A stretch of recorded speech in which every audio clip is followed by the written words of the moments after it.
சமைப்போமா?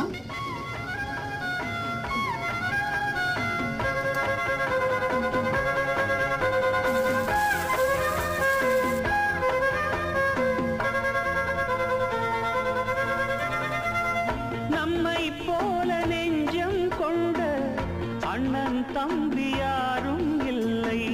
தன்னை போல என்னை எண்ணும் நீயும் நானும் ஓர் தாய் பிள்ளை. தம்பி